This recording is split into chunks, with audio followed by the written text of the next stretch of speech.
জাহান্নামের কুকুর যখন মুসলমানদের উপরে জুলুম করছিল, আল্লাহ নবী খারিজিতে করে জাহান্নামের কুকুর বলেছে। মানুষের সম্পদকে ছিনিয়ে লাই, লুটে লাই, মেরে লাই, কেড়ে লাই, এটা কুকুরের খসলত। আমার দিন বলছে তারা জাহান্নামের কুকুর। পীরজাদা আব্বাস সিদ্দিকী আবারও শওকত মোল্লাকে জাহান্নামের কুকুর বলেছে এবং দলিলও দিয়েছে। তো আপনারা সকলেই জানেন, ওয়াকাব নিয়ে যখন বাংলায় আন্দোলন হচ্ছিল তখন ওই শওকত মোল্লা বলেছিল বাংলায় আন্দোলন করা যাবে না, দিল্লিতে গিয়ে আন্দোলন করো। শওকত মোল্লা ও তার নেত্রী মমতা ব্যানার্জি এই দুজনেই কিন্তু বলেছিল পশ্চিমবাংলায় ওয়াকাব নিয়ে কোনো আন্দোলন করা যাবে না। আব্বাস সিদ্দিকী শওকত মোল্লাকে জাহান্নামী বলাতে এখন যারা শওকত মোল্লাকে বাঁচানোর চেষ্টা করছে সেই সকল মৌলী সাহেবরা কিন্তু তখন শওকত মোল্লার বিরুদ্ধে কোনো কথা বলেনি। শওকত মোল্লা যখন বলেছিল বাংলায় ওয়াকাব নিয়ে আন্দোলন করা যাবে না, আবার শওকত মোল্লা বলছিল মমতা ব্যানার্জি যদি আমাকে বলে জাহান্নামে গিয়ে দাঁড়াতে তো আমি জাহান্নামে গিয়ে দাঁড়াবো। শওকত মোল্লা কিন্তু এমনটাও বলেছিল, তখন কিন্তু ওই সকল মৌলী সাহেবরা কথা বলেনি। অতএব পীরজাদা আব্বাস সিদ্দিকীর একটা কথায় কতগুলো মুনাফেক ধরা পড়ছে আপনারা কি বুঝতে পারছেন? ভাইজানের একটা কথায় কতগুলো মুনাফেক ধরা পড়ছে বাংলার মানুষের সামনে। তো পীরজাদা আব্বাস সিদ্দিকী আবারও শওকত মোল্লাকে কি বলেছে সেই ভিডিওটা আপনাদেরকে দেখাবো। তার আগে আব্বাস সিদ্দিকীর বাম্মা তুলে কিছু মানুষ কিছুদিন আগে গালি দিয়েছিল, পীরজাদা আব্বাস সিদ্দিকীর বাম্মাকে নিয়েও খারাপ মন্তব্য করে গালি দিয়েছিল। তখন সেই সকল মৌলী সাহেবরা কোথায় ছিল? এখন যারা বলছে শওকত মোল্লাকে জাহান্নামী বলাতে ঠিক হয়নি, তো ঠিক হয়েছে কি হয়নি, পীরজাদা আব্বাস সিদ্দিকী আবারও বক্তব্য রেখেছে। শওকত মোল্লাকে এমনটা আবারও বলেছে কিন্তু জাহান্নামের কুকুর শওকত মোল্লাকে। পীরজাদা আব্বাস সিদ্দিকী ফের এমনটাই বলেছে, আবার দলিলও দিচ্ছে, আবার দলিলও দিয়েছে। যারা দলিল করছিলেন যে কোরআনে কোথায় লেখা আছে কেউ কাউকে জাহান্নামী বলবে, তো তাদের জন্য দলিলও দিয়েছে। ভাইজান কি বক্তব্য রেখেছে সেই বক্তব্যটা আপনারা শুনুন।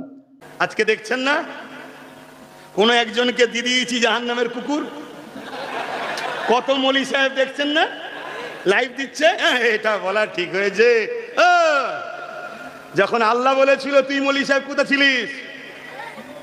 যখন রোজার মাসে ওই জাহান্নামের কুকুরটা গরিবের ইফতার গুলো ভেঙেছে, গরিবের ঘর গুলো ভেঙেছে, গরিবের কল ভেঙেছে, রোজার মাসে নিরীহ মুসলমানদের ঘর বাড়ি ভেঙে দিয়েছিল, রোজার মাসে নিরীহ মুসলমানদেরকে উচ্ছেদ করে দিয়েছিল, বাচ্চা ছেলেদের ঘরে এখন রোজার মাসে মেরেছিল। 2021 মনে পড়ছে, এই জাহান্নামের কুকুর যখন মুসলমানদের উপরে জুলুম করছিল, এই মুনাফিক বক্তা মৌলী সাহেব তুই তখন কোথায় ছিলি? যে ওই সকল মৌলী সাহেবদের মুখে তখন কথা ছিল না, এখন বলছে দালাল ভাড়া পাও না, দালাল মৌলী সাহেব, তাই তো ভাড়া পাও, ভাড়া। তাহলে কড়া ডোজ না দিলে এই দালাল গুলোকে চেনা যেত, এই জন্য একটু কড়া দিই। কিন্তু ভুল বলেছি কি? এক কথাতে কতগুলো দালাল চেনা যাচ্ছে। জাহান্নামের কুকুর বলা যাবে না। মাদ্রাসা রয়েছে এখানে, মৌলানা সাহেবরাও রয়েছে, তিরমিজি শরীফের হাদিস, ইবনে মাজাহ শরীফের হাদিস, মিসকাত শরীফও আছে। আল্লাহ নবী খারিজিতে করে জাহান্নামের কুকুর বলেছে, দলিল দিয়ে দিয়েছে আল্লাহ নবী। তাহলে আমার বিরুদ্ধে যারা কলম ধরছে মূলত কোন জায়গায় কলমের খোঁচা মারছে বুঝতে পারছেন? হ্যাঁ, জাহান্নামের কুকুর বলেছে, ঠিক এই ভাষাটা খারিজিতে করে জাহান্নামের কুকুর। শুনছেন তো নাকি? আপনার পেস্টিজ লাগলো নাকি? বড় ভদ্র হয়ে গেছে, সেকুলার। যখন আমার মাকে গাল দিয়েছিল, বাপকে গাল দিয়েছিল, এই ভাষাটা ভালো ছিল? আমি তো ওই জাহান্নামের কুকুরকে তার বাপ তুলে মা তুলে গাল দিতে পারতাম না। ওটা আমার শোভা দেয় না, ওটা আমার দিন বলেনি। আমার দিন বলেছে যারা জুলুম করে, আমার দিন বলেছে যারা মানুষের সম্পদকে ছিনিয়ে লাই, লুটে লাই, মেরে লাই, কেড়ে লাই, এটা কুকুরের খসলত।